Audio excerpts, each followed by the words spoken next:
Arbitrage. We hope you guys are enjoying your weekend. It's the middle of winter, so probably not much going on out there on January 28th. But we had wanted to finish the failure to launch and just kind of give you guys some points to keep in mind as we're doing stuff. So it is January. People should be at least cognizant of the goals that they want to achieve. I know we get into February and New Year, New Me goes out the window, right? Everybody done gave up on the transformations that they had promised themselves on January 1st. But we want in 2024 that we can continue to push. See, that's what I'm saying. Give me 1 second, y'all. I don't like this at all. Turn it off. All right, KW1. I hold that spot for BK Crypto so that he can be first because that's his thing. Boom. Hi, KW1. I hope you're having a great weekend. I hope you're feeling much, much better. I hope you're fully recovered. And we thank you for joining the show. So in part one, we were talking about the false narrative or the bad narrative, not necessarily false, but the bad narrative that failure is a bad thing, right? So I want to rephrase it because I said that failure is integral to success. But let me rephrase that. Failure within the process of trying to achieve success is integral because it allows you learning points, it gives you life experience, yada, yada, yada, right? But today we're going to talk about real failure, real points of failure. Like, this is real. It's not integral to your success, it's just failure. But they're points that happen to a lot of people, right? Which is why successful people, wealthy people, whatever mindset idea you have for them, are in the minority, right? It's always that 20% who's doing 80% of the work or 100% of the work sometimes. Yeah, it's called a phrase called power laws. If you look that up, power laws. The minority of the people do the majority of the work, and you can check that out. You see it in life all the time that even at your jobs, right? You see somebody, a few people will get the majority of the work done. Yeah, and it's really it's really a mindset thing. So there's one thing in particular I kind of want to point out to you guys today that it gives you a false sense of progress, right? So let's say we're talking about Bitcoin. You meet somebody out in the street, you're talking to them about Bitcoin. That person's okay, Bitcoin sounds interesting. So this personality type is going to go and study Bitcoin. Oh, okay, 100 million Satoshis is one whole Bitcoin. I can see that the price fluctuates. I'm going to look up Nakamoto Satoshi. I'm going to understand what sats are. I'm going to watch Michael Saylor. I'm going to watch every YouTube video Michael Saylor has ever done. I'm going to do all of the research on this company. And that person has not purchased one Satoshi, not one, right? So all of the research and stuff that they're doing gives them a false sense of, I'm working towards a goal, right? You tell somebody about silver, they're going to look everything up about silver. They're going to watch the markets. They're going to do this. They're going to do that. Dude, silver is less than $30 an ounce. What is holding you up? If you're interested, from buying 1 troy ounce of silver, right? You have the person who tells you, well, I'm going to write a book this year. They're going to do the master class on YouTube. They're going to purchase every book on Kindle Unlimited about how to write a book. And they don't so much as write down the title of the book, much less one word towards the book. So that personality type, and if it's you, you want to identify that. Right? That's a point of failure because you never get towards the goal and you feel like all of the research that you're doing is getting you closer towards the goal, but there's inaction there. right? It's a full on inaction. So that's point of failure 1. You have another personality type that they're planning, right? They're not doing all that research, but they're planning. And if they don't have absolutely everything, they ain't gonna do it at all, right? If you talk to somebody about silver and they're like, man, Simon family, y'all got a lot of silver. I can't afford all of that silver. So they don't even buy an ounce. And you have to tell them like, hey, you don't, we didn't start with 1 ounce. I mean, we didn't start with all of the silver. We did this ounce by ounce by ounce by ounce. You have the person who wants to write a book. If they don't have every chapter, all of the plot, all of the character development worked out in their mind right now, they don't work at the book at all. Right? So you want to kind of beware of that personality type. If you don't have everything, if you don't know how to do every single step, you do nothing. Right? So here's what we want to tell you, right? We are people who, I think people would call us reckless in a sense. I think they would call us reckless. We are a different personality type. Our personality type scares people, right? They often try to project their fear onto us, but we're so damn reckless and that their fear doesn't get projected on us. We're the type that and usually it's his idea, right? So I'm gonna blame him. When he has an idea and he's like, you know what? I was thinking about blah, blah, blah, blah, blah, blah, blah, blah, blah. Let's talk about moving out the country. Yeah, we moved to Mexico sight unseen. We did the YouTube thing. We did some research. I did YouTube. Give me my due diligence. At the time, they didn't have a lot of research. It was like 2 or 3, YouTubers who would take you on their journey. Yeah. They didn't look like us. Their families weren't set up like ours, so there was no relation there. Yeah, because when you are looking to move to another country, depending upon how you live, is different from other people. So when you see, for example, I would go look on YouTube and find people living in Mexico, and they were single. At the time, they didn't have a lot. It's not like now. I'm not single. I have a wife. We have children. We have a family. So the things that they were showing you sometimes didn't relate to what you were trying to do. So you were trying to look for a family. Yeah. No matter the color, race, creed, at least you could get an idea, because we still have to think about things like how do the kids adjust, blah, blah, blah, blah, blah. Okay. So this personality type, I'm gonna call us reckless. I'll call us risk takers. Risk takers. There you go. That's what I'll call us. If they get an idea on their mind, they don't need to have it all figured out. We will do as much due diligence as we possibly can, but we are going to take action and try to figure it out along the way. For us, failure is a critical aspect of how we operate, because that's how we learn. We try something, ooh, that didn't work. Let's adjust. Let's readjust. Let's eliminate. Let's add, right? Let's analyze. And every now and then we have to relaunch. And remember, we got to scrap this whole thing. We got to relaunch. And remember, with failure, as you do over time, you will have less and less failures. So it won't be as volatile and rocky as when earlier you're trying things. As you get older, you kind of figure out stuff. The failures become less and less. And not only that, it's not that the failures becoming less and less. You become more experienced. So you don't make what I like to call rookie mistakes. Right? You have a lot more experience. So you know ahead of time that, you know what, if I go to do this, this could be one of the consequences. So let me do this in order to kind of mitigate the consequence, or to eliminate the consequence, to soften it, what have you. And we're talking about these things because, again, wealth generation is mindset, right? We don't care if y'all don't move out of the country. We don't care if you don't buy silver. We don't care if you don't buy any sats. But what we're saying is, understand the different profiles and understand the different pitfalls that keep people from taking action.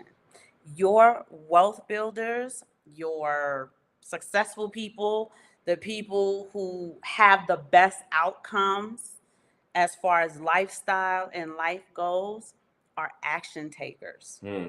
Point blank, period. That's that. They are action takers. They do not fear to take some sort of action. They don't fear some sort of risk, and failure doesn't scare them. Right? Now, granted, there's a bit of risk to every failure. So you do want to, in your due diligence, kind of assess the risk, the people you have obligations to. Like, we're not so reckless that we don't do that, but we take a significant amount of action, and we don't let inaction prevent us from getting the outcomes that we're seeking. And that's really what the whole point of Failure to Launch on the show is. Don't allow inaction to prevent you from gaining the outcome that you're seeking. The majority of the audience on this show is about their tokens, their altcoins, Bitcoin. And for those of you who are precious metal aficionados like we are, right, we're about stacking. We're about dollar cost averaging. We're about making a commitment to be consistent and disciplined in order to get the outcome we are looking for, to get the outcome we are searching for. But understand that this particular mindset permeates other aspects of your life portfolio, right? So whether it's generating wealth, writing that book, starting that business, what else do people want to do? Purchasing that home. What else are outcomes that people look for? Building that relationship, building your marriage. Understand that all of your, go ahead, baby. Oh, I'm sorry, and your health goals that we spoke Health about goals, earlier. right? It's about taking action. Let's talk about the health part.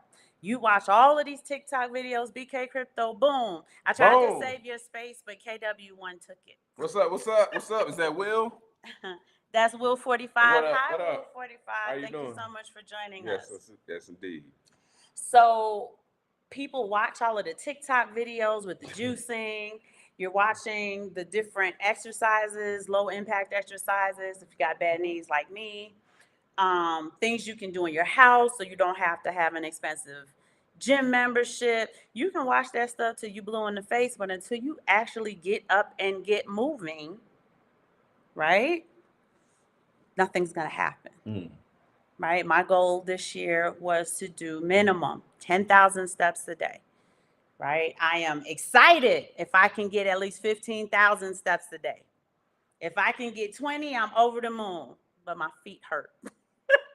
Y'all know I like to wear heels and stuff, so I don't want my feet to hurt.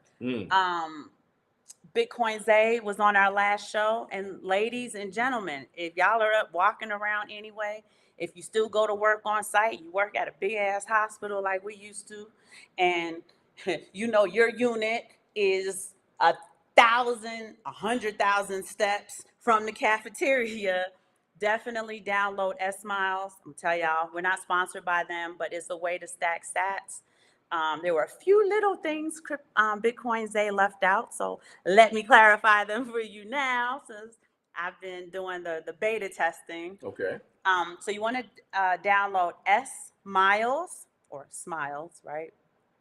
In order to use it, you do have to download Google Fit. Google Fit.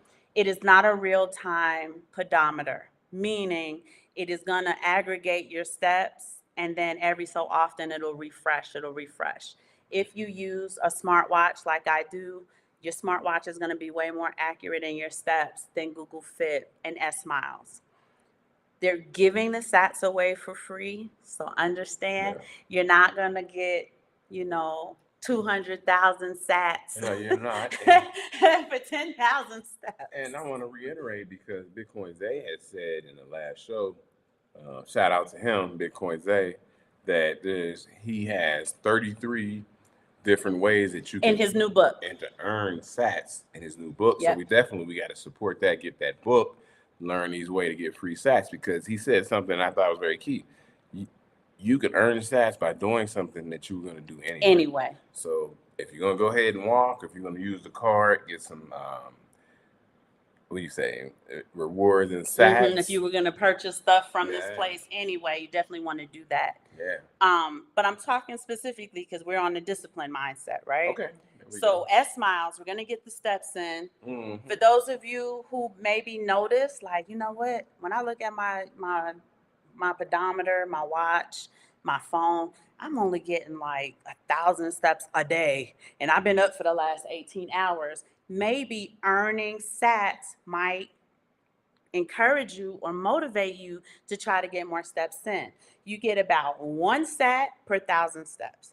So understand that by the end of my day, I've earned 16 to 20 sats per day. But little by little, by little by little, by little by little, you will be getting sats you didn't have to purchase. Didn't have to purchase, and you could do it as a family. That's what we're doing. Have people download it. If everybody in your house has a phone, download it. And we all go out while and you work walk together. around. We right? work out together. The boys play basketball. Dad and I walk. Dad be yelling at the kids on the court, running up and down the court as they're playing basketball. I'm one of the coaches. So I coach the basketball here in this Mexican basketball league. For people who are familiar with that, it's really different. It's a lot different than coaching in the United States, but we still get it done. If he could get sats for yelling, we would do great, y'all. Not yelling. I'm not yelling at the kid. I'm just giving out direction, but it's loud in there. Okay, he's commanding. Yeah. Right. Get to the rebound. What did you say about the boards? What's going on with the boards? No, finish at the rim. Finish at the rim, but you say something about the boards. The boards. Yeah. But yeah, you can do it as a family. Also, parents, it's great to get your kids to do that, right? I'm sure the average child has a cell phone now, or if they have a cute little smartwatch. Some watches will upload to Google Fit. You will have to do your due diligence to figure out which ones. I know the Fitbits work, but they're over like $100, $200. If you're serious about working out, then it's a great investment for you. But for like children, they have smartwatches as cheap as like $12 on Amazon that'll keep up their steps and stuff, and may upload to Google Fit. Again, you have to do the research to figure out what that is. But the point is taking some type of action gets you good outcomes. In this case, it's free sats, right? And you keep building on your free sats. Simon was telling me the other night as I was getting frustrated with my S Miles app, because I had to wait for it to refresh. It's behind almost 2,000 steps from my watch. He said, you know what, Erin, I know that you only earned 18 sats tonight, and that may sound demotivating to you, but in 2030? So we have people who say in 2030, most notably probably Max Kaiser. Mm-hmm. Shout out to Max Kaiser. We would love for you to get in front of our audience any day of the week. Yeah. To talk to the brothers and sisters about your expertise in Bitcoin. But go ahead with this forecast, babes. Yeah, Max Kaiser, Raoul Powell, these people, even Lynn Alden, if you know her, they're saying 2030, they're looking for, what do you call it? Parity? Parity between sats and the US dollar, where 1 sat is worth $1, which means. So 6 years from now, if you did every single day, right? I'm not asking you to do 20,000 steps a day because your feet gonna hurt. But but even if you did 10 to 15, you get 1 sat for your first 1,000 steps. Mm-hmm. And then once you get to 10, you get 15 sats, right? And then you earn some extra ones outside of that. Like I did 16 or 17,000 steps and I had 17 sats. Yeah. But I did that every single day. I take Sunday off, so it's not 365 days of the year. Let's say it's 265 days of the year, right? For the next 6 years, think about how many sats you would have earned that now have parity with the dollar. Even if it wasn't 2030, let's say it's 2033 or 2035 is finally when you get the parity. Imagine how many sats that little by little your action taking has allowed you to earn without having to pay. Now, granted, what did you pay with? You paid with your time and, in a sense, your energy, right? Because you're walking. For those of you who are paying bills or shopping, oh, my women, y'all be shopping. We be shopping, y'all. Yeah. If you're going to be shopping anyway, download those apps like Lolly, Fold, all of these different apps where you can learn how to earn sats for paying bills. I know, shout out to the Jump Out girls. Those are cousins. Cousin Jump Out girls, cousin Maine, cousin Tima. Yeah. They, I think it's Maine who pays her child's private school tuition I believe so. with the If I'm getting fold that right. card, right? So imagine she does that every quarter or however often she has to pay tuition, and she's just earning those sets, earning those sets. Stack sat, take a nap. BK Crypto, you right. He be having them phrases he needs to trademark. I'm with you, BK Crypto.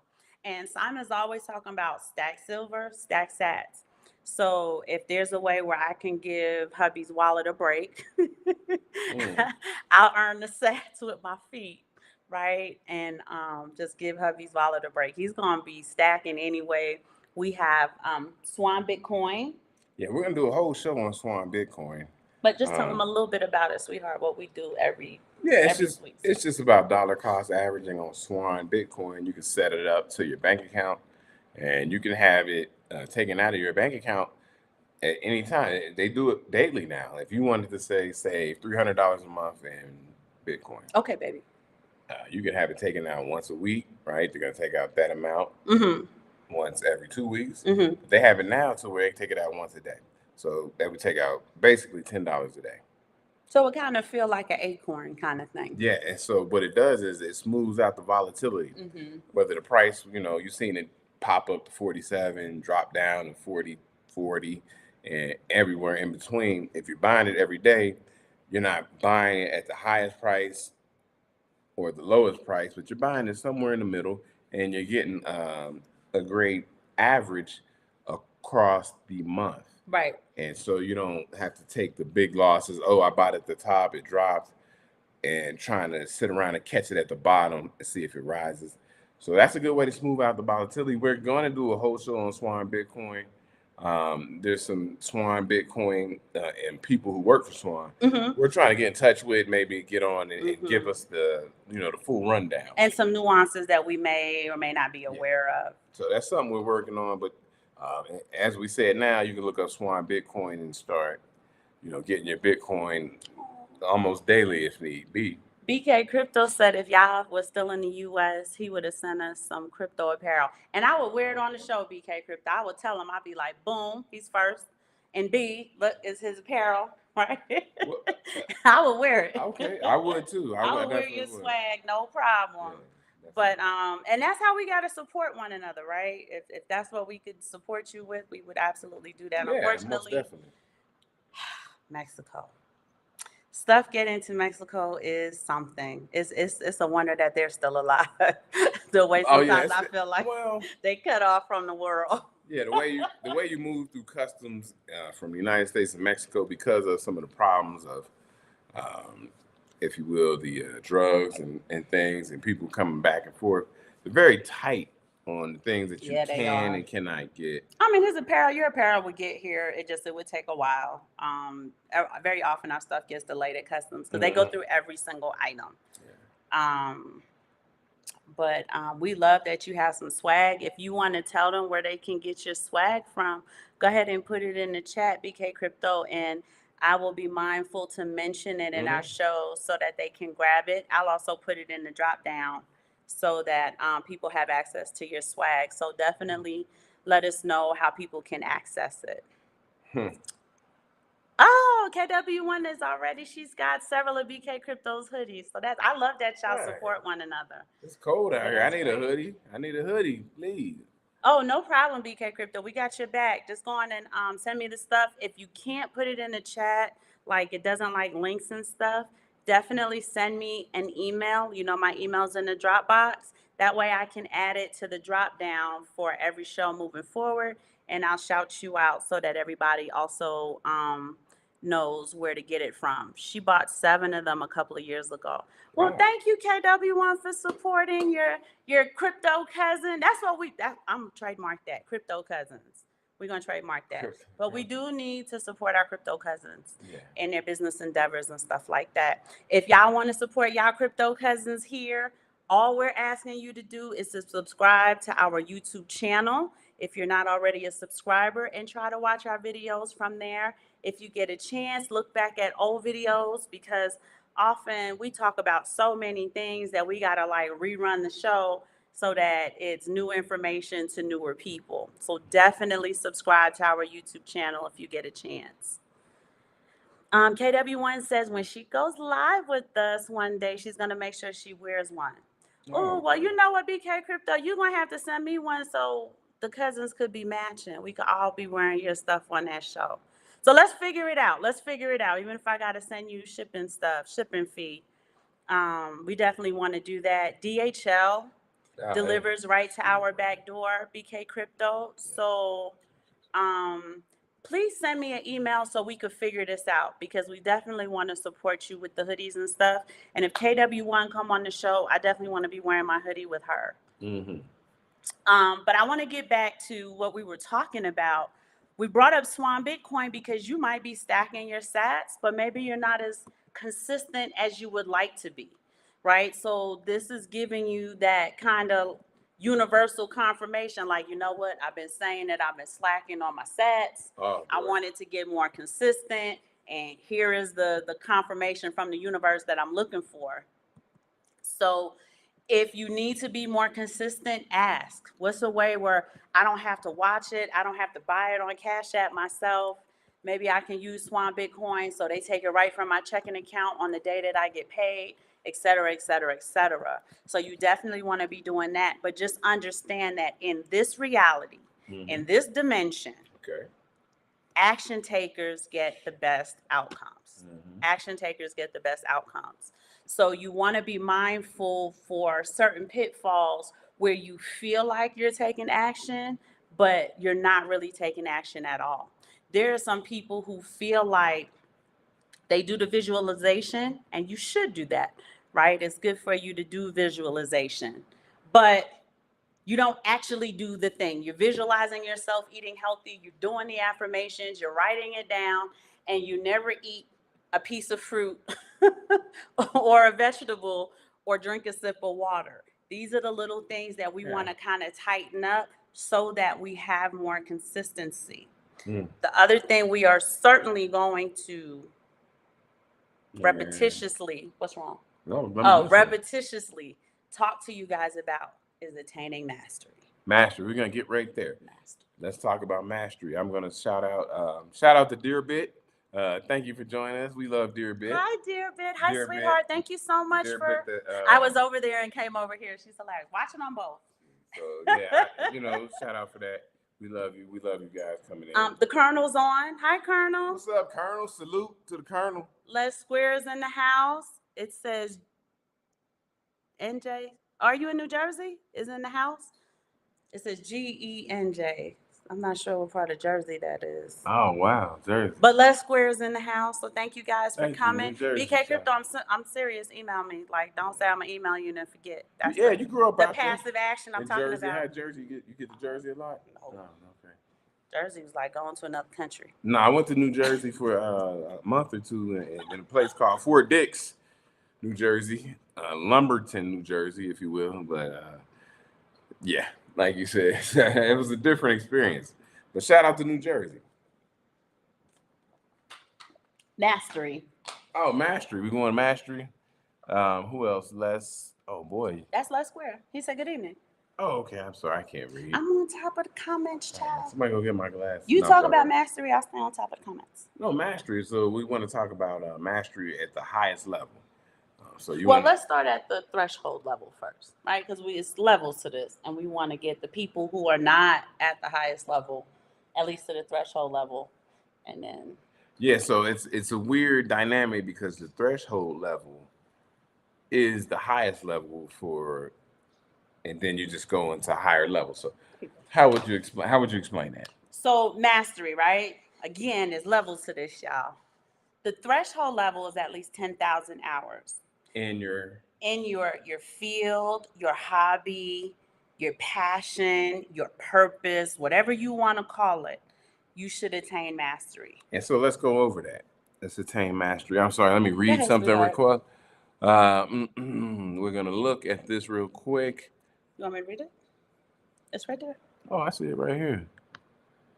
So if you guys are familiar with the Malcolm Gladwell, he has a book called Outliers, right? So it's saying you need 10,000 hours of deliberate practice. And it continues, there's a video of it. They call that 417 days worth of 3 hours a day. If you do 3 hours a day, now you need 3,333 days. That's a master building number, though, so it makes sense. It's a little over 9 years, y'all. It's a little bit over 9 years to have That's mastery. only 3 hours a day, right? But he's saying deliberate, right? It's not just, oh, I work here and deliberate. Are you deliberately learning and trying to master your craft?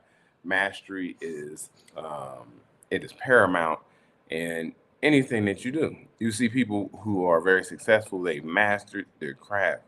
You know, I sit around, I read articles and this and that. I just read an article the other day I told you about. I wasn't familiar, but with L'Oreal, you guys may be familiar with L'Oreal. Makeup. For the men who don't know what L'Oreal is, it's a makeup company. The CEO, and it was said that he already worked at L'Oreal for 30 years before he became the CEO. Spent 30 years trying to master whatever the craft was with L'Oreal and the products and the way that the business runs and all that. And due to his mastery, he was able to streamline L'Oreal into a tech company, right? And that's genius because it's a brick and mortar model. And not only is it a brick and mortar model, right? Because they sell actual tangible products. Him turning it or him finding ways to streamline it and categorize it as a tech company allows them access to tech startup funds, even though they're not a startup, right? If they just categorize themselves, they have access to the things that the tech world has access to because technology is crucial to the moving forward of humanity. And what you're saying is great. And you talk about people like, I don't know if you guys are familiar with Gary Vee. Shout out to Gary Vee. People like Raoul Pal. Some of these CEOs, what they will tell you about these larger companies is that eventually, because of game theory, these companies will have to eventually become tech companies. Yep. No matter what they sell, no matter what product they sell you, no matter what thing they are, you have to become a tech company in some form, right? So even if you're selling what you're talking about, women's products for makeup and things like that, you're still a tech company. Right. And you can go over companies and companies over and over and over. They have to become tech. And what they're also going to have to do is they're going to have to integrate Bitcoin, right? You got certain companies, we'll take Bitcoin as a payment for whatever you're purchasing. And eventually, over time, because of game theory, these companies will all have to integrate Bitcoin as a payment level of settlement in their company. Just like when you go way back to the 90s and the internet popped off. And you had to be able to take online payments, right? So people can buy it online. I remember there was a point in time where nobody wanted to buy anything online. Like, no, I would prefer to come to your store and stick my credit card in a little machine and call it a day.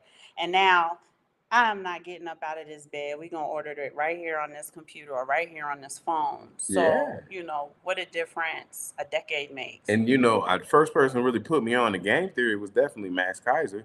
And he spoke on it. And then a lot of people, you go read Dr. Safety Simone, you know, you read about a game theory, it just changes it because you have people who will take the chance. And then other companies will be like, well, we have to do the same so that we can keep up.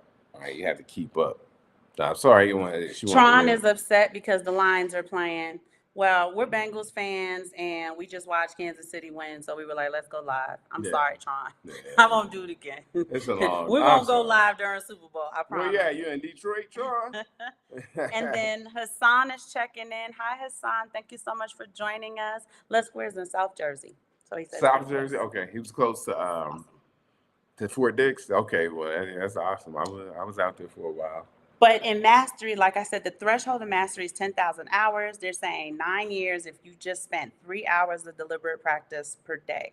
But we understand that if we are really trying to sharpen our sword, whatever that is, you need more than 3 hours a day towards it. Maybe not every day, but you want to kind of increase that average out to maybe get mastery in less than 9 years. That, by the way, by the time you get to 9 years, you're at a higher level of mastery. And what he's basically saying, and what she's saying too, stretch it out, 3 hours a day means 21 hours per week. Right. So like she said, maybe not every day, but you get the time in mastering your craft. Adding some more hours to that, from maybe 21 hours a day to maybe, not a day now, that's a lot. no, I'm That's sorry, a lot 21 in a hours a day, week right? Okay. to maybe 30, 35 hours. It makes a difference, right? While it's only 10 or 15 extra hours a week, over the course of time, you're going to have a higher level of mastery than the threshold.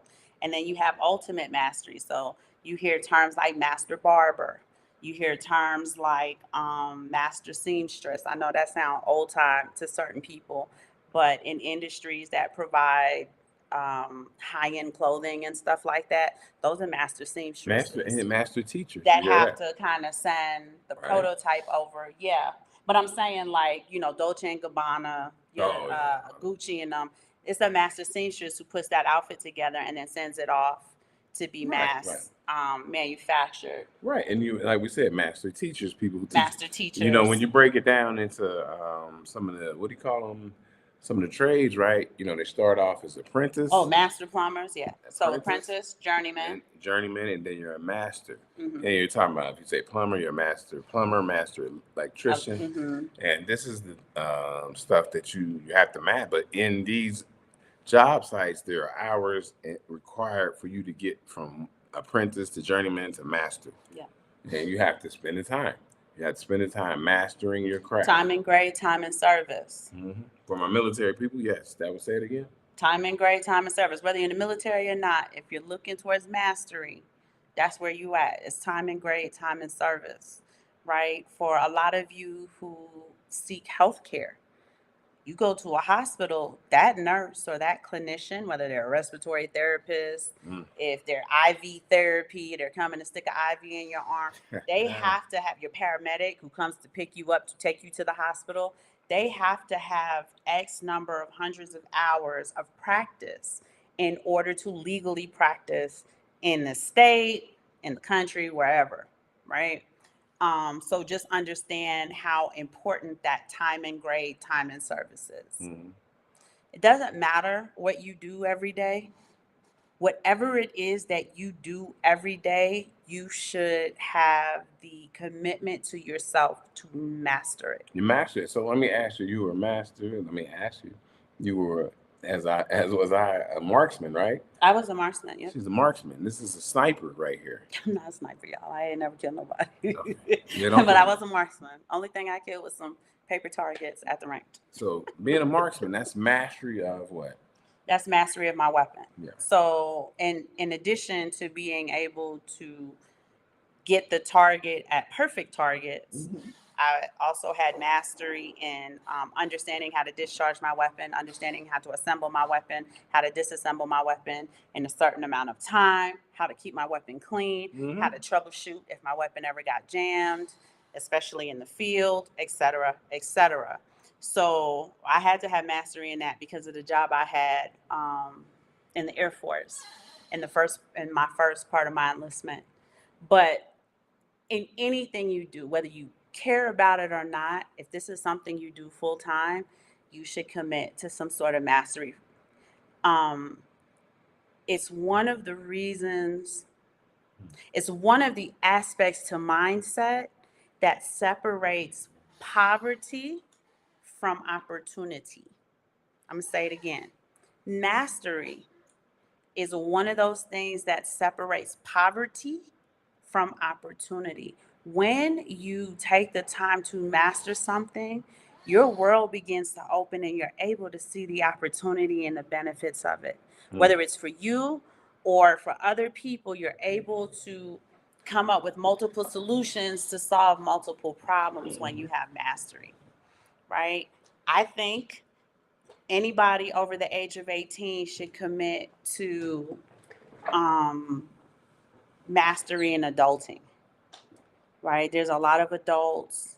I know life happens to people, but there are a lot of adults who've missed several benchmarks, and you're constantly having to help them in life, like constantly. They always need money. They always need help. Nobody's helping them. They're always complaining that nobody helped them do nothing and this and that. They're always blaming somebody else for their shortcomings, their failures due to their inaction. And you want to kind of take that as a case study and just see like, okay, the problem here is that this person did not take the time to master adulting.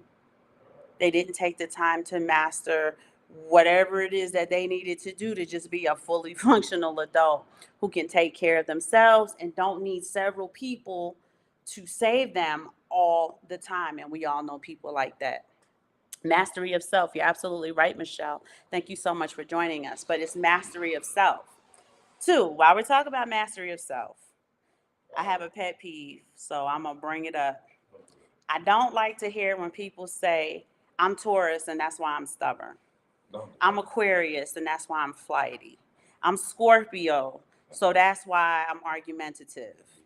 I'm Capricorn, so that's why, I'm bullheaded or whatever, right? You also have to have mastery of whatever your sign is that you ascribe to, right? If there are 12 zodiac signs, you've got different houses, you got your rising sign, your sun sign, your moon sign, you got all these different signs and all these different houses. You have to master all of that. And for information, just shout out for the OGs out there who might know, check out C. Freeman L. He will talk to you about mastering these signs and these zodiac signs around, and he will give you some great information that extrapolated out to even to the. I'm not trying to get too far off the road, but to the 12. The 12 astrological signs. And he gets them out to the 12 tribes. Oh, to the 12 tribes. Yeah, he does it. He has mastery of that. So he does a great lecture on it. I couldn't even begin to paraphrase the lecture. Y'all got to go watch it. But C. Freeman L is what we consider a master teacher. He's mastered his craft. And, shout out to him. He had passed away, I believe, in 2008. But his information lives on. So when I was younger, I'm going to say my preteen, teenage years. As an Aquarian, right, my birthday's in February, I was well aware of the fact that Aquarians can be what we call flighty, have a whole bunch of projects going, and not finish any of them. I was very well aware of that attribute of Aquarian. We have other Aquarians in the family, and unfortunately, a lot of that shit play out accurately, right? So you sit and you look and you're kind of like, okay, if I know that is a kryptonite for my sign, I now have to go above and beyond in order to ensure that when I have a project, I see that project from start to finish. Now, thank goodness I had the self-awareness of it from younger. I didn't have to wait till I get older. I didn't have to wait till I got older in order to realize that I was kind of realizing it kind of middle schoolish. And because of that, because I took that bull by the horns, I have become extremely efficient in bringing things to fruition, right? Really? So from concept to tangible, I've become extremely efficient in doing it. I do it over and over and over again, and I make sure I do it so that it's effortless now at 40. So the question is, let's run that back. If you understood the fact that you were Aquarian, and real abstract and kind of flighty, how did that mesh and play in to the fact that you were a New Yorker as when I met you? What does that mean? I just mean I tried to speak to a New Yorker and I was given a New Yorker that's different. pushback. No, that's different. Was that Aquarian or New Yorker pushback? That's cultural. Yeah, that's the New Yorker thing. Right. But after I left New York, I left. Did you? Because you're not aware of it when you're there. Okay. Right. But when I got to San Antonio, I did notice people speak to you. They say, good morning. How are you? They smile at you. New York is a very cold place. People mind their business. Nobody smiles at you. You don't do too much eye contact. They're going to be like, you got a problem with me or something. And that self-awareness in San Antonio, I let go of the things that didn't benefit me and took on, aspects that would benefit me, because we do understand that networking. And you turned into the beautiful person that you are. Oh, thank you. There you go. But that's a good question, though. When rate cuts happen, we won't look silly. Right in Houston, I don't get it. I think I get it, but okay. So, if you say, well, I'm Taurus the bull and that's why I'm so stubborn, you want to kind of like work on that. Maybe I need to be more open to listen first, and maybe I need to be more open to receiving information. He's a different type of Aquarian. Not that we should be sitting down talking that, but we're talking about analyzing things, looking at points of failure, and trying to master that point of failure. Yeah, and one thing I will say is that in this space, I don't know, anybody's age and where they're at, but we have to, as technology moves forward and forward, we have to have the ability to look back at the younger people and take some information that they're giving us. Yeah, we have a tendency the new generation has a tendency to dismiss the younger generation, whether it's music. Older generation. I'm sorry, the older generation has a tendency, thank you, to dismiss the younger generation. They dismiss their music, they dismiss the way they dress, they dismiss the new slang that we don't understand, and so on and so forth. So that can also be a point of failure because you could miss a new innovative idea or opportunity. So that can be a point of failure. You definitely want to take time to analyze your personality and not use it as an excuse. If you are somebody that don't have nothing to do with your astrological sign, you're like, I tend to procrastinate. Then you want to kind of try to implement a new way of doing things in order to fight that out of you. Why do you procrastinate? Is it because you don't know what to do? Is it that you're too tired to do it? Do you need to look at your health? Do you have a time management issue? And a lot of times procrastinators have time management issues. Are you ill prepared? Right? You could procrastinate because you kind of don't have all of the stuff you need, and you don't feel like putting the energy towards getting the stuff you need in order to fulfill the obligation that needs to be fulfilled. That can be a point of failure. Time management is crucial to everybody's day. We all busy, right? I hear people tell me all the time, like, yeah, I'm busy. I'm like, I have 4 kids, work full time, cook every day. We busy too, right? It's how do you manage your day? How do you manage your time? Do you notice that you spent 6 hours scrolling through Facebook? Do you notice that you spent 8 hours Netflix binging this great television show everybody's been talking about? Little things like that. How do you manage your time? Do you get up late every day? If you're getting up at 11 o'clock every day and trying to get stuff by end of business, which is 4:30 for most people, no matter what part of the coast you're on, you're not going to get much done. You're not. And time management, that could be a whole show. Let's go in here to the Colonel. I see Colonel got a He comment. said it's a New York state of mind that's only applicable in certain situations in New York. He had to become even more self-aware. Me too, Colonel. And he had to adapt when he left. Yeah. New Yorkers typically, when they leave New York, they do have to adapt to the friendlier world out there. Yeah, and shout out to the Bronx. Shout out to the Bronx. Yeah, the Colonel's from the Bronx. Shout out to the Bronx. Shout out to Queens. Queens in the house. Shout out to Queens. No shout out to Queens. I've left you behind, Queens. But too, right? Let's talk about the environment.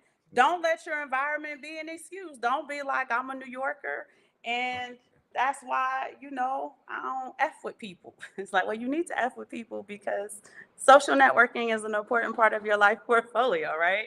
So looking at different points of failure is integral to gaining the outcomes that you're looking for certain aspects of success. Success is whatever you define it to be.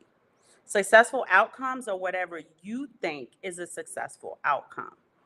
But we do have typical standard rates of measurements for successful outcomes, right? If you own your home, you have a nice car, maybe you have 2.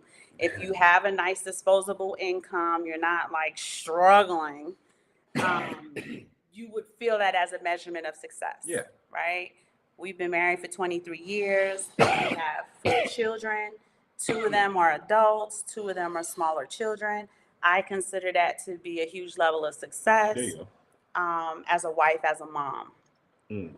I'm able to provide the nurturing and the caring that they need, the education. Yeah. As a nation builder, I feel like I'm at least at, if not over, the threshold of mastery as far as nation building goes. How many hours did it say? Boy, he's 22, so it's way over 9 years. For everybody. That's way over 9 years. So mastery there, and you have to have mastery in what she just talked about. Now, I mean, I'm going to go too far off the subject. You know, we're talking about Bitcoin and investing. Have to have your Bitcoin.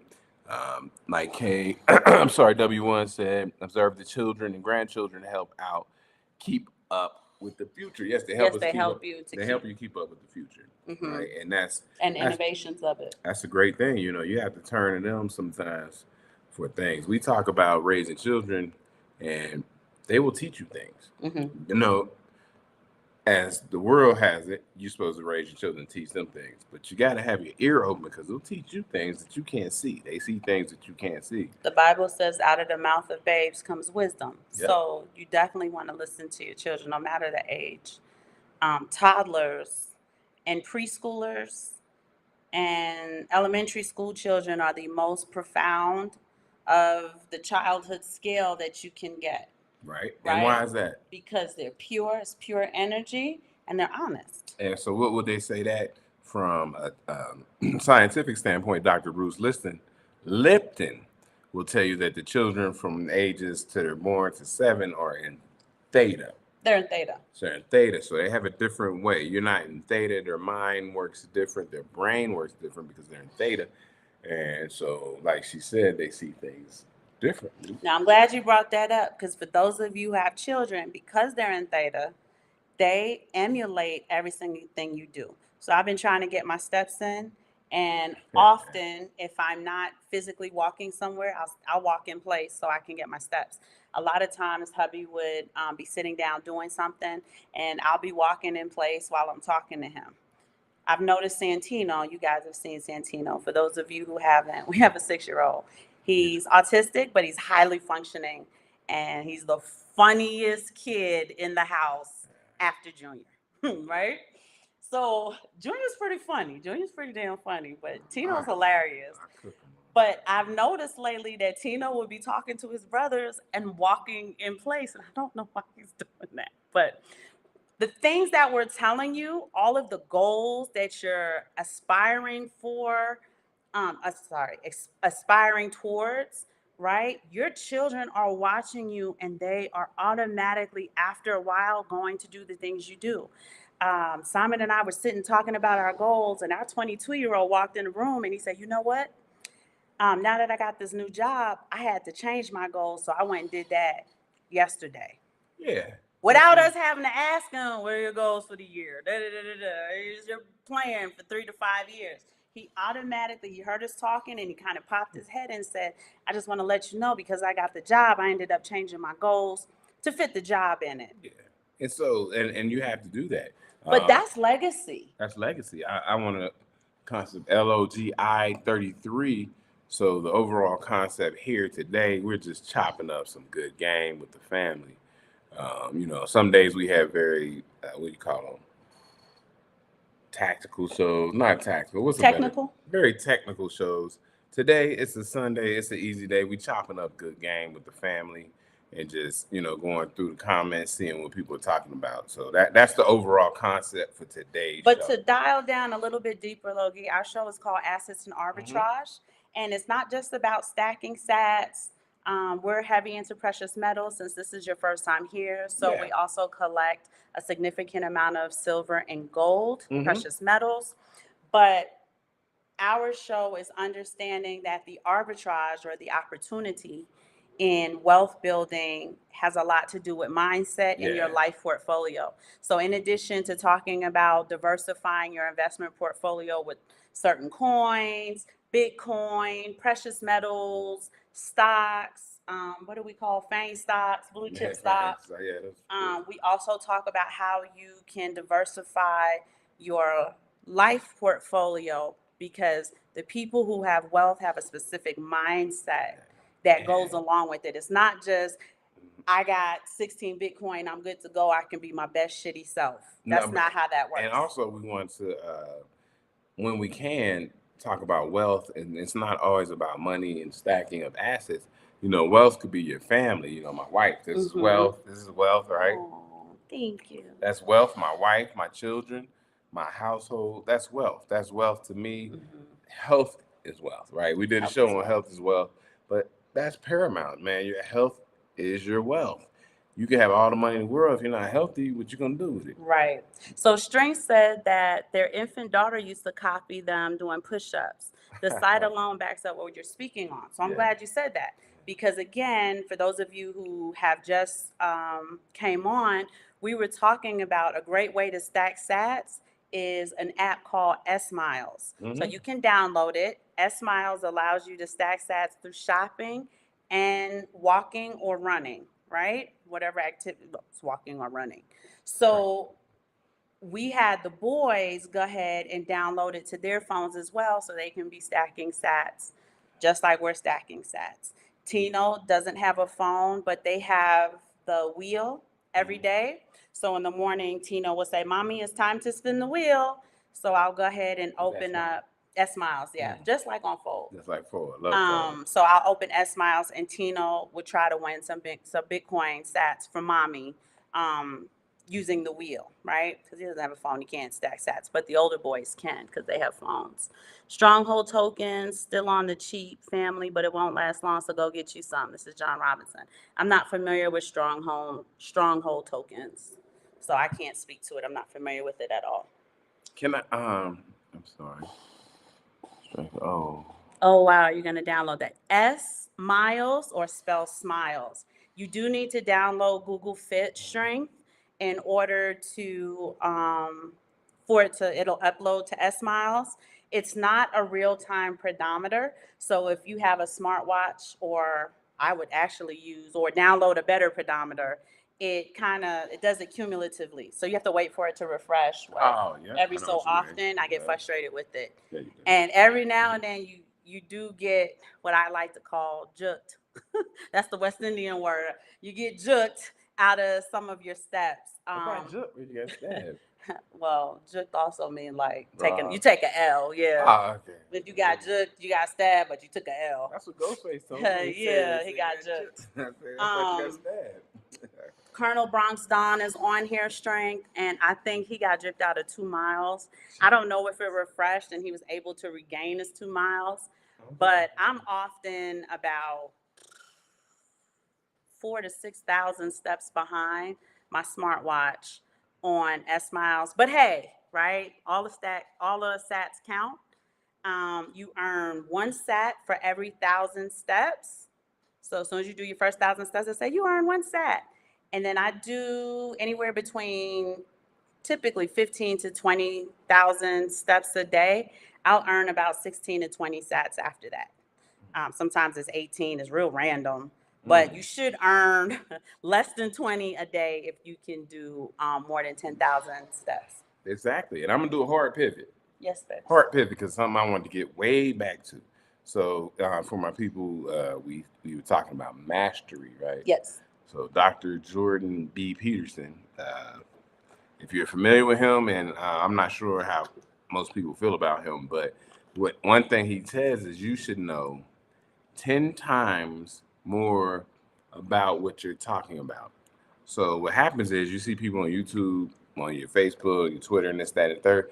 You need to know 10 times more. A lot of people pop up, right? These new people pop up. They got these new situations, coins, where you can get in. You can win your trade, which drives me crazy. You win a trade. You win a trade. Like a casino. So you need to know 10 times more than what you're talking about. Yes. What does that go into your mastery? Boy, how often do you guys go down your timelines or your social network app and see people talking about Bitcoin, and you're looking at it and you're like, you guys have no idea what you're talking about? Or the MLM approaches you, try to fast talk you into joining some ridiculousness, and you just understand that this person doesn't really know what Bitcoin is. They don't understand it. They don't understand how it works. Or somebody's trying to introduce you to an altcoin, and you're asking them questions about it. You don't know much about it, but you know what questions to ask. and you realize in the engagement that this person has no idea what they're talking about with this altcoin that they're trying to promote to you. Then you have those who like to regurgitate other people's talking points. And when you start asking questions, you see how quick that falls apart. You can tell that it's just a regurgitation of it. This person has no real overstanding. They don't have any type of breath or depth into the content. These are the things that can be a point of failure, because you can get sucked into something thinking this person knows what they're talking about and lose your money. And you heard, if you heard the last show we had with Bitcoin Zay, shout out to Bitcoin Zay, he told you he could stand on stage and take 2 hours of questions about Bitcoin and just answer them off the rip. Yep. Because he has mastery of it. Zay does what I call great apologetics. You can ask him any question off the cuff, and he has so much knowledge of it, so much technical knowledge of it, that he can answer your question. Max Kaiser is an excellent apologist. Michael Saylor, he got the rocket science level of apologetics when it comes to Bitcoin. And that's just Bitcoin, right? Because what we're saying is it's not just Bitcoin. We are saying whatever it is that you're doing, if you have mastery in that thing, you will begin to develop that process towards other things that you're passionate about, other things that you understand. I spoke to someone this was a while ago, a couple years ago, and they had great knowledge of Bitcoin, right? They understood it. Great knowledge of it, what was going on. It's up to date, the mining, the halving. In the conversation, though, I realized that the person has no idea how to budget a household, right? So their money was always kind of messed up. Their money was funny. And that's a point of failure.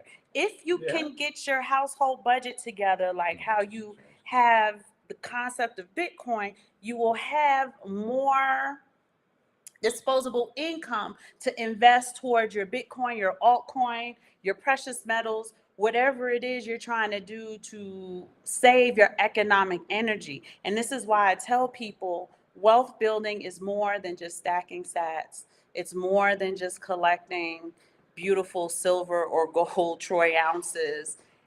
You have to be able to have a level of discipline and commitment that will allow you the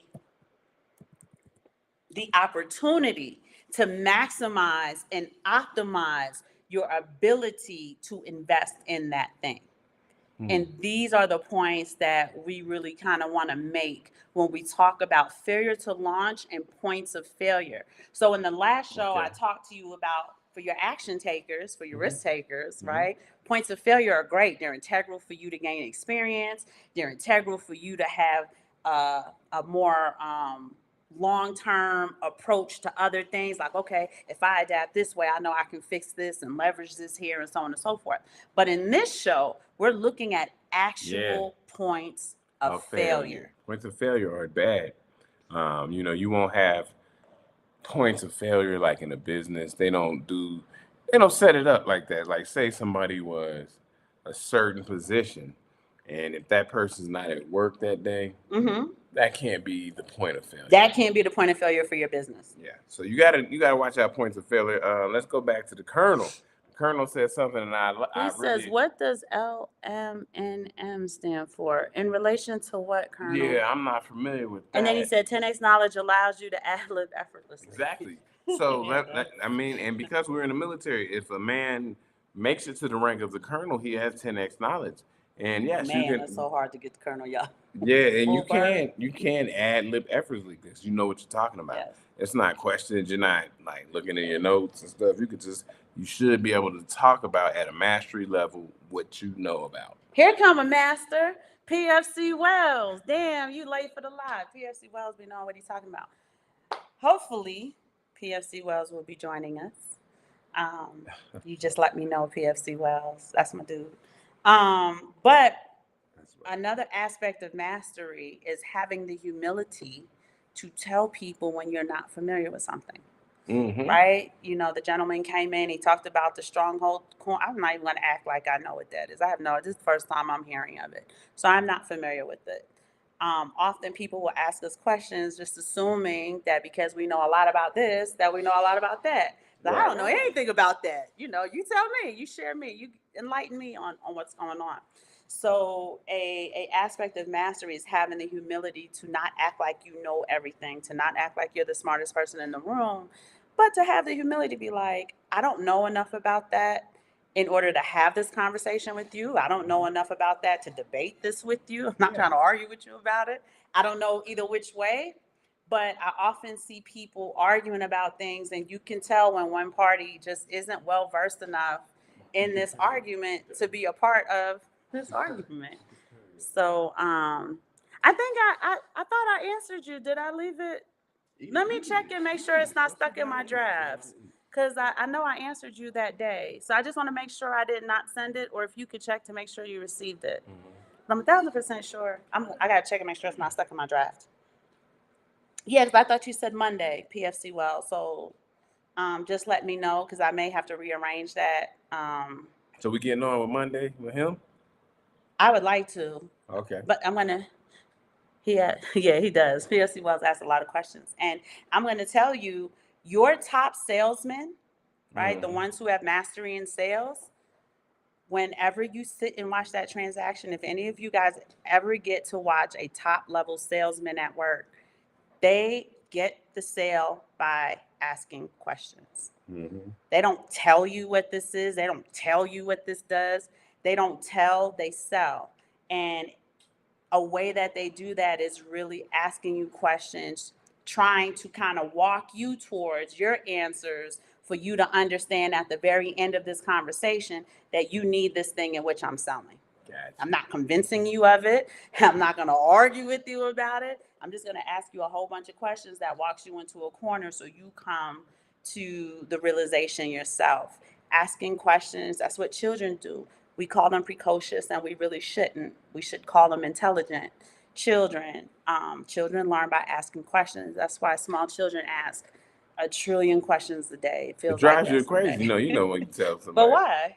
Yeah. And why? And why? That's your favorite word. Why? Why, mommy? So in Mexico, por qué? Por qué? He said he just needs a hard time for money. Oh, okay. I'm not sure what that means, PFC Wells. Just need a hard time for money. I'm not sure what that is. But if you could just clarify that statement. So you really want to take note to what your points of failure could possibly be. And a lot of times, just across the board, right, in the bell curve, points of failure are typically poor time management. Yes. Poor consistency. Yes. Poor discipline. Yes. Those 3 things. If you can address those 3 things, no matter what it is you're trying to do, whether it's money, health, whether it's relationship, if you can fix those 3 areas, you should see a significant increase in better outcomes. Okay, so we got to slow down for people. Let's. So he's asking. What is arbitrage? Okay. And you said too close to it. I can read it. I'm sorry. I gotta read it. I know. I can read it though.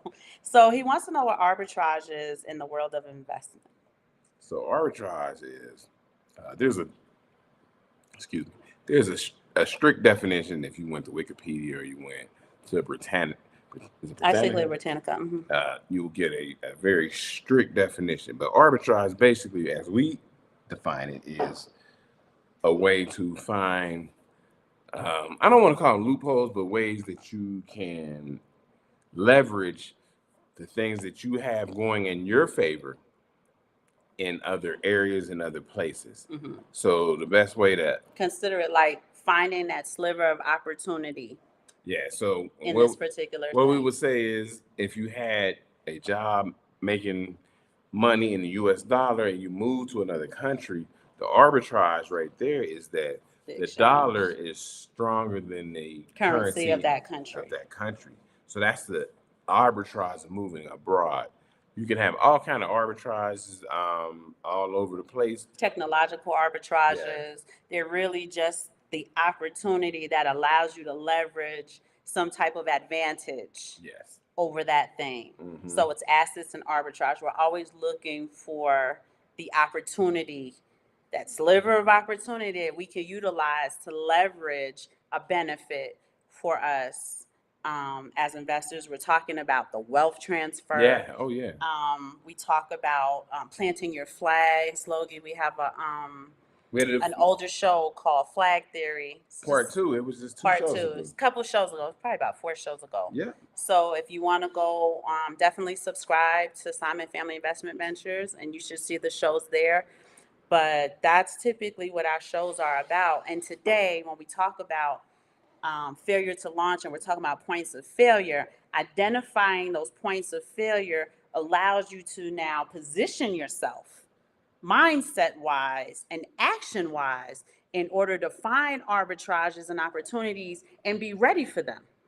Because some of the things that people don't understand is that some people feel like they're locked out of opportunity altogether, but very often opportunity comes their way and they're ill prepared for it. This is true. And you don't want that to be. It's one thing if you're locked out of an opportunity. It's another thing where you could create the opportunity, but you can't because you're not in a position to do it because you're ill prepared. Okay, and that's a great example. He said PFC Wells. Shout out to PFC Wells. He said Monday. Oh yeah, I'm gonna talk to PFC Wells in email in a little bit. Oh, Crazy Bronx Don. I said MLM. So the multi-level marketing, MLMs, not I get what he's asking now. MLMs. They're multi-level marketing. Very often I will get these weird inboxes on Facebook and their bio is this long, they're Bitcoin experts, yada, yada, yada, yada, yada, and they're trying to sell me something ridiculous. And I go out of my way to engage with them because I want to see how much do you actually know about Bitcoin and whatever this is, this platform that you're selling. And 9.5 times out of 10, they don't know shit. And it makes the space look bad.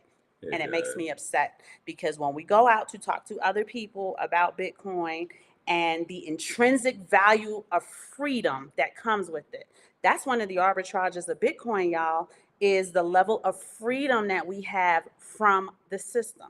We often talk to you guys about Dr. Neely Fuller's area of activities that keep you tethered to the system, and the system kind of winds you up and integrates you like a meat grinder. Bitcoin has an arbitrage, an intrinsic value of freedom. Yeah, and we go over those areas of activity with the Dr. Neely Fuller and Dr. Francis Cress Wilson, and we go over those time to time, right? And we talk about them. There's about 8. Some people have added 2, so maybe 10 if you wanted to go all the way through these areas of activity that he says you need to remove yourself or release yourself from. Right. And they're very hard to release yourself from. Difficult. They're very difficult to release yourself from. But once you figure out how to, you get more and more freedom. Yes. No, now you're not going to get ultimate freedom. That's just not going to happen. But a little bit more freedom, right? Yes. Right. And like I said, there's the arbitrage if you needed a real world example, a real world application of what arbitrage is. And remember, the game is because a lot of things in his talking about tethered to being into the system is the political system. Oh God, yeah. And so when you get out of the country, you're not part of that media. And because wherever you live, you do not have the, I guess, ability to vote and pick who you want in office. But you also don't get the propaganda that goes along with political candidates, current policy, and so on and so forth. So how do you deal with the political people here? We don't. We deal with them directly. We don't. Oh, you mean the mayor? Yeah. That's different. No, I'm just saying, you didn't vote for the mayor. No, we didn't. But when you need something done, what do? Go right to his door. We go to the He's mayor. our neighbor, so when we have complaints. The mayor lives down the street. He just knock on his door. We knock on his door, and it's not, we didn't vote for him, but we knock on his door and tell him our complaints. And then so that's a little different, right? So that goes back into flag theory. Because we planted our flag here for the newbies here on, right? We live in a small place in Mexico called Ixtlahuaca de Rayon. So arbitrage for us as well is, I'm going to read because I have some questions too. PFC Wells has questions. I have a question with them. In East Loaca de Rayon, part of our flag planting and social networking is also social influence. Okay. Okay. So we realize our revenue that we get from the United States is mainly poured into this community. We do not receive a peso from Mexicans, so we're not exploiting them. However, right, because of the amount of capital that we pour into their local economy and it's significant to them, we have what's called social influence. It is an arbitrage we have for planting our flag here. When we have issues, even though we're not citizens, the mayor takes our audience, because if we were ever to get frustrated, angry, or upset with mistreatment here, we would leave and take our capital with us, and the local economy would feel that immediately. We suffer. Right? So indirectly, our social influence allows us the arbitrage of being able to get things done in our favor for our benefit, despite not being of the people and of the land. So that's some of the things we talk about when we're talking about flag planting. Flag planting. And I don't want to go too far in this. You guys let me know, because I know a lot of stuff in the United States is about Black people voting and who they're voting for. And we're trying to tell you, you can get out in the world globally and work it a different way. Work it out a different way. Yeah. We don't have the option of voting, and it's not even anything we have to think about. And we're afforded privileges and, in a sense, rights that we're not even afforded in our own country by our own people under our own citizenship. So just kind of understanding that part of flag planting is go where you're treated best, but understand the gravity, the power of your social influence and the capital that you're putting into that area. You guys put capital into your own country, into your own city. The migrants come through, they get prioritized over you every day of the week. For my New Yorkers out there, am I right or am I wrong, right? The migrants came, they're coming from all over the world. They are prioritized over you, the citizen who's paying the taxes so that they can be there. So ours works a little bit in reverse. They're not paying the taxes so we can be there, but our capital holds weight in our social influence. So the mayor, and they call him the commandant, but the police commissioner, those are our two, what would you call them? Role players here in the city. When we have issues, we go right to them. They handle it because they understand the weight and the gravity of our social influence here in their local economy. So that's arbitrage. That's another real world example, Logi, of arbitrage. And again, y'all, we never tell y'all anything we don't do for real, right? I'm not a Forex trader, but I Forex trade in real life by exchanging our US dollar to Mexican pesos. We do it with our social influence, our capital pouring into an economy. Granted, the peso is strengthening against the dollar, but we still have enough capital to where it's not really a discussion. Great explanation. Okay, PFC Wells, you asked a great question because I got that question too. John, you said that it's an ISO 2022 compliant crypto that's regulated by the SEC, et cetera, et cetera, et cetera. So PFC Wells, I read it. Okay. What it's the Stronghold crypto. Oh, PFC Wells asked the same question I have. How does that work for Bitcoin complacency? Right here. What does that say? Can my current habits get me to my desired future? He was just talking about what we were talking about. So John, if you could just explain that to us, we would like that. Logi33 said, or Logi33 said, how did you get into crypto? What's your story? Any tips? Nice stream. A lot of people probably don't know. Well, Simon tells the story. Simon had I call him a battle buddy that introduced him to Bitcoin. This was back in the day of paper wallets, y'all. It was shaky as hell. I think at the time that his friend introduced him to Bitcoin, Bitcoin was like $600, $640? No. 3 something? Under the twos. It was under 1,000. I remember that. Under the twos, under 200. Wow. Sangores. Sangores. What is that? That's his last name. Oh. I can't find him anymore. But it's Battle Bunny. Sangores. Yeah, he's not a social media kind Airman of guy. Sangores. So his friend introduced him Simon played with it a lot. Now, one thing you guys need to know is that Simon is, I call him a market genius. So he's able to read the markets. He knows the flags. He can read technicals. He can read charts. He knows the wedges and all of that other stuff. I'm learning. This is him. This is me. Maybe lower, outside of the camera range. So at the time, it did catch his attention. This is back when we used to have like paper stocks and stuff like that. And so, what year is this? 2012, right? This is before Costa Rica. Yeah. I felt like it was second Woodburn. Costa Rica first when we got out. So it'd be first Woodburn. Yeah. First Woodburn is the address we lived at, and then we lived there again the second time after Costa Rica. So Simon's been doing this since, I'm gonna say 2011, 2012. 1998. Please put some respect on my name. What's 1998? That's when I first started with the investments. Not the investments, Bitcoin. He's asking about crypto. Oh, sorry. But I was just saying that, like, Simon was already a markets guru, and his battle buddy understood that. So he's like, I want to introduce you to a more technological aspect to come. And he started telling Simon the vision of Bitcoin. This is when they had paper wallets. I remember one of our paper wallets got wet. That's how old this is. Well, this cat was telling me early on about iPhone 1. Before iPhone 1 came out, I'm like, man, you can have it. Before the smart, And then the iPhone 1 came out. I said, dang, he was telling me about that 2 years ago. And then you got the 3GS. I remember that. Yeah, but he was telling me about stuff way before it would come out. And I'm like, man, this dude knows what he's talking about. So when he says something, I said, I better listen. So he's been fooling around with it since then. Yeah. And then we went to Costa Rica in 2012, 2013, came back to the United States. So that was a failure to launch. Let me make that clear, right? Everybody talk about the wins, the W's. Let me tell y'all, Costa Rica it wasn't a hot mess. It was a great learning experience, but we failed to launch the way we wanted to.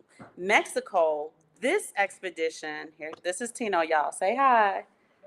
Come on, say hi. I just want food. You want some food? Go get some food. That's Tino. That's our 6-year-old. Oh, you want the phone? Get the phone, baby. And let your brothers help you. Go let your brothers help you. So what we established here, we were unable to do in Costa Rica. At the time, we were getting payments from the United States military. Government shut down for like a month. So our paper was all messed up. And we ended up having to move back to the United States to kind of analyze and try to relaunch. That was in 2013. We didn't move to Mexico till 2017. And that was about the time when Simon started teaching me Bitcoin. Bad time to teach me, right? Because it went all the way up to 20,000. Do y'all remember that? It was flying. And then one day I looked and it was 3,000. So we lost a shitload of money, y'all, right when we got to Mexico. We didn't start in this big, beautiful house. Understand that? So we took a few L's. And Simon said, you know what, Aaron, we are too invested in this to give up on it. But he also understood how the market worked, right? It wasn't an abandoned ship. He said, what goes down must come back up. He started talking to me about resistance, all-time highs, all-time lows, in order to really kind of build my confidence and understanding. Because I thought that was disastrous. I didn't know what the hell was going on. To help me to understand how this thing was going to work. And he was right. Sure enough, Bitcoin started climbing again 2017, 2018, 2019, 2020. And we've been on that crypto road ever since. We don't really get involved in a lot of altcoins. Alternative coins is not our thing. That's not our thing. I know they have utility and things that you use. We have altcoins in our portfolio. Yeah, we got like XRP, we got Solana, we got. Oh man, we got Cardano. Yeah. We have Casper, if you guys are familiar with Casper. Hedera Hashgraph. What was that called? HBAR. HBAR. We got HBAR. I can't remember all of them because it's so many of them. But we have a healthy portfolio of altcoins. But Bitcoin is the one that we really go in hard on. Yeah, he's a Bitcoin maxi, if you want to call it. That's what and they we're would call precious them. metal maxis. That's what they call And them. Logi, Any tips? Consistency, which is what the whole show is about. Consistency. We're big on dollar cost averaging, Logi, in order to mitigate the volatility of Bitcoin. Go ahead. Put your face in. He did. He said hi to them already. So consistency, discipline, right? Bitcoin Zay, I'm not sure if you're familiar with him, Logi. His name is Isaiah Jackson. You definitely want to look him up on Twitter. If that's the gentleman of crypto, so I'm hoping you're familiar with him. This is their channel.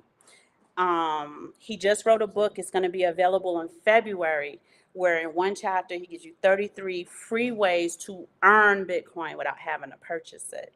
So you definitely want to look into those kind of things.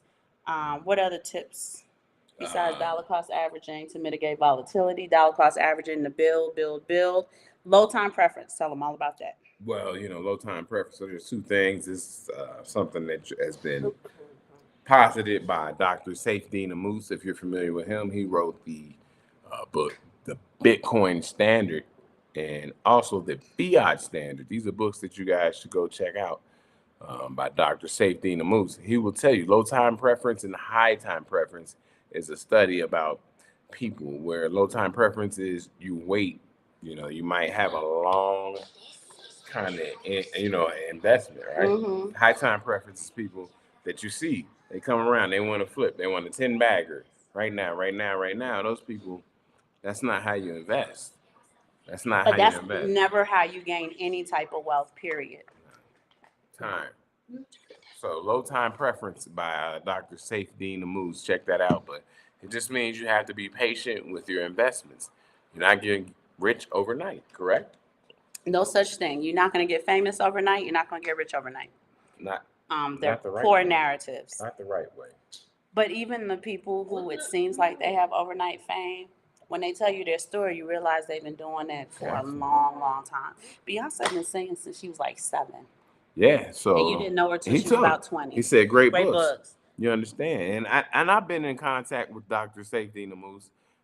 We love to get him on here. We're working on it, and y'all. chop up some game. So we're working on it. These are busy and highly requested individuals, so it's hard. It's hard to get in there. But I'm talking to him and see what we can do. PFC Wells, if we can get something going with the doctor. It's been like that in New York for decades. The migrants getting priority over decades. Yeah, for a long time. Well, he's just saying in general, like how we moved here and we have a whole bunch of perks. They moved to New York and think about how well they do.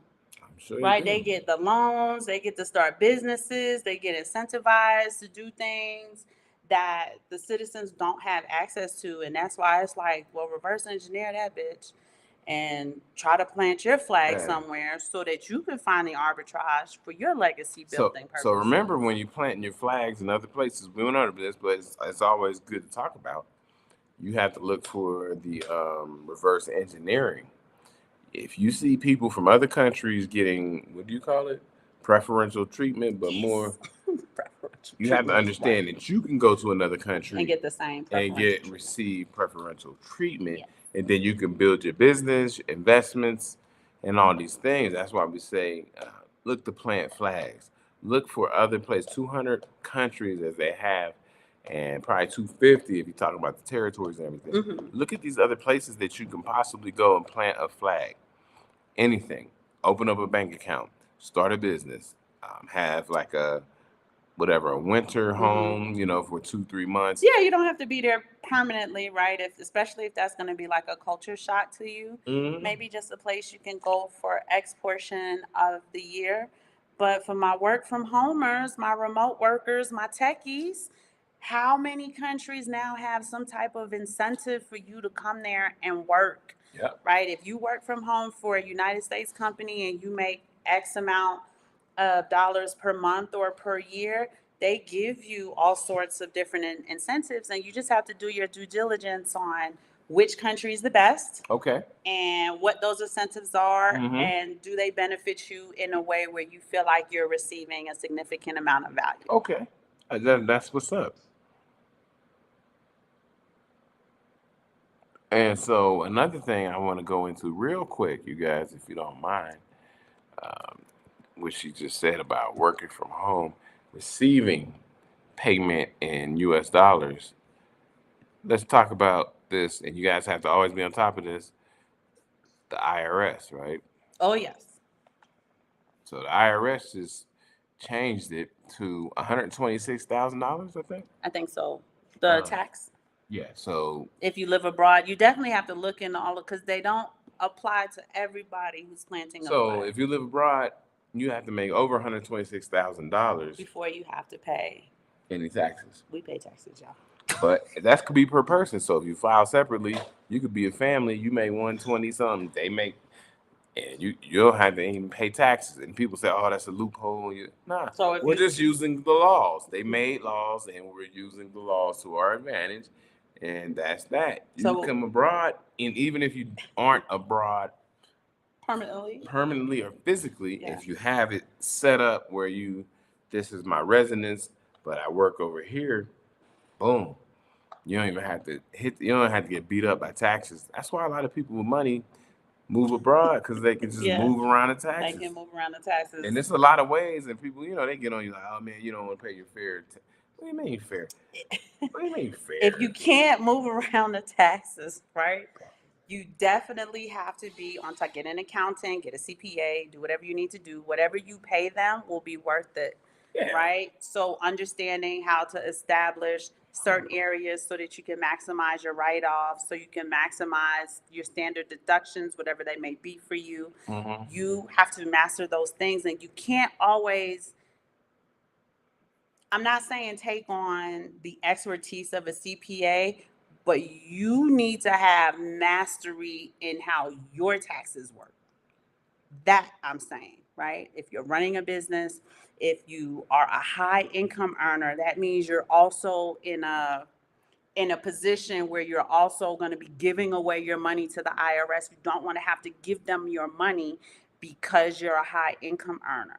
Master, you sit down with your CPA, say, hey, what are you doing? I ask 10,000 questions because I want to know, in the event that something comes up, I know what's going on with the money. Okay. Right? What can I write off? How much what do I need to do? What should we do next tax year? So on and so forth. Be the master of your taxes so you're not giving away your money. And I'm talking to the high income earners who do have to pay a significant amount of taxes. So far, we've been lucky, but the work that Simon and I do every single month, all 12 months, when we get around the tax time, we don't have those penalties and stuff. And actually, we do really, really well, but we've paid that luxury tax in time. Right? Just kind of bird dogging it, pit bulling it, so that we don't have to give the IRS a significant amount of our money. Bitcoin, for those of you who don't know, most of you should know this, but for those of you who don't know this, Bitcoin is categorized by the IRS as property in cyberspace. If you are like, you know what, I don't like real estate, right? I don't like real property. Instead of that, what I'm going to do is I'm going to pour into Bitcoin as though I was either saving for a house or paying on a house. There you go. And that's a way where you can have property in cyberspace, because that's how you're going to get taxed with it, right? Instead of having real property, if that's not your thing. Simon and I have done real property. I don't like it. The reality of real property, and I'm not persuading anybody for or against, I'm just making a statement. Real property is a liability until it becomes an income generating asset. And I'm not for liabilities at this point in my life. So we pour all of that into Bitcoin. We pour all of that into precious metals, right? Which is the tangible aspect to me of property, right? It's something we can transfer to our children today. Yeah. Upon our demise, they get it immediately. It's for the grandchildren. It's not even for them, because we can take care of them in our lifetime, but we want to give the grandchildren a head start. And we don't have any grandbabies yet. But I'm waiting, y'all. I've been waiting patiently for that first grandbaby. I'm going to be a great grandma, y'all. So, these are the arbitrages. These are the opportunities that benefit you. And if you have the ability to act on them, absolutely act on them. Treat your Bitcoin like you would if you were saving for a house, like you would if you were living in a house. I'm going to pay this mortgage every single month, except you're not paying a mortgage to a bank. You're not paying a debt deed. You are paying into an already income generating asset. You don't have to wait for it to become an income generating asset. If you have a mortgage for 30 years, that's a liability, right? Because it's taking money. It's not making money. You have to pay the taxes on it every year. You have to replace the roof. You got to replace the water heater. You got to replace the deep freezer. There's mold in the wall. What else go wrong with the house? New carpet. The floorboards ain't right. Yada, yada, yada, yada, yada, right? The term mortgage, because y'all know that English is a spell, hence the term spelling, means death deed. You're going to pay that off till you die. Exactly. Your Bitcoin, first time you purchase it, it's already an income generating asset, right? You can turn around and sell it, make some money on it, especially when the market's up. Obviously, you wouldn't sell it when Bitcoin is on a downtrend. You sell it when Bitcoin's on an uptrend. You would take profits then. So if that's how you were treating it, because the IRS says that it's property, it's just property in cyberspace, it's like a virtual property, that is your opportunity, that is your arbitrage. Okay. And it's a great mindset pivot if you see it as such, instead of giving your money to the bank, right? When we start talking about mortgages, in addition to the mortgage being 30 years, you have all these different mortgages. You have the arms, you got the balloons, you got, it's going up. Your mortgage started off at, $1,300, and towards the end of your mortgage, now you're paying, almost $3,000 a month. So all of those different things where the bank makes money off of you, you have a incredible opportunity in arbitrage if you treated Bitcoin like the cyber property that it is, the cyberspace property that it is. We're at the 125 mark. Oh, that's fine. Well, I mean, I liked everything that you said. I liked everything that you I asked. do. It was pretty good. That was really good. Did you want to say anything else? Are you looking something up? Yeah, I was looking something up real quick. I was just looking for Just give us 1 second. He wants to. I want the actual. Sorry. So the word mortgage is derived from a law French term used in Britain in the Middle Ages, meaning a death pledge. It refers to the pledge ending or dying when either the obligation is fulfilled or the property is taken through foreclosure. A lot of properties are taken through foreclosure. So you did all of that paying and you don't have the property. If a mortgage is 30 years, can a 20-year-old buy a house? Typically, can a 20-year-old buy a house? No. Typically, most people get their houses when they are 40-ish, right? Because that's when your income it's when you've got mastery in your industry. It's when your income is kind of where it's supposed to be. It's when you're at the climax of your family, right? 40 plus 30 is 70. How many Black people live to be 70? Black men, no. But right? Yeah. So just kind of understand what we mean when we say there's an arbitrage in looking at it differently. That was a traditional way to do it. So I'm going to tell y'all, in 1983, my mother and father bought a house on Long Island, Nassau County, for $80,000. In 2005, they said they wanted to move to Florida, which is typical of most New Yorkers. My parents sold that house for $500,000. You see the arbitrage in that? You can't do that now. So conversely, the person who bought the house, regardless of, my parents fixing it up over the years and making it contemporary, right? They really bought an $80,000 house for $500,000. That's nuts, right? My parents got the arbitrage, but you, the buyer, didn't, because that's just what the market price is now. Simon and I were watching this video. Watching the video of these houses in California. They're $3, $4, $5 million houses. They look like a regular 4-bedroom home in the middle of any state, any city, USA. Yeah. Right? If I see $5 million price tag, I expect to see multiple houses, 3-car garage, private front drive, Lambo parked in the front, pool in the back. I don't expect to see a regular 4-bedroom, barely 2-story Cape Cod in California. So just kind of understanding how we can't necessarily do the things that our mom and dad did, that Big Mama did, right? That Papa did. We have to kind of move along and see where the new arbitrage is.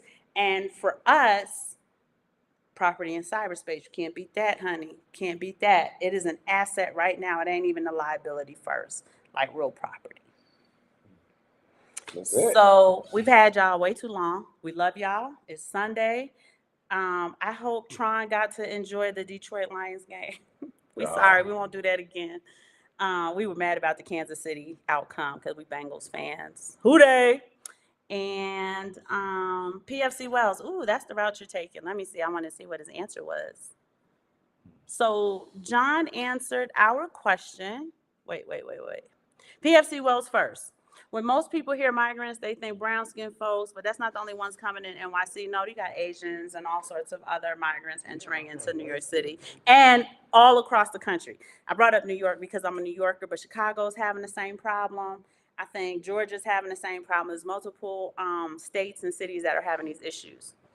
And it's been like that for decades. Okay. So John Robinson said, go ahead and Google the crypto compliant cryptocurrencies, and it'll give you the list that gives the green light on what cryptos will be allowed to do operation in the US. He said Bitcoin is a psyop. Okay, I'm not going to dig into that. So better to chill in the walled garden than try to go outside. I'm not really sure what those comments are, but we love y'all so much. PFC Wells, I'm going to go check my email now, make sure you're not stuck in my draft. And yeah, I want to know if he's doing Monday. Yeah, that's tomorrow. And if not Monday, definitely Wednesday, if that's too soon. So that's no problem. But we're going to be going live Monday, Wednesday. I hope y'all can keep Friday and Saturday fluid. Sometimes Saturday is better for us sometimes than Friday. But sometimes Friday works. So be fluid on the Friday, Saturday joint, but Monday and Wednesday will be pretty solid around 7 Eastern. Good night, KW1. Good night, everybody. Thank you for joining us.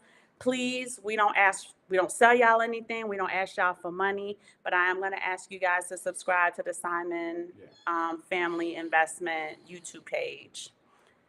We love y'all, and we'll see y'all tomorrow.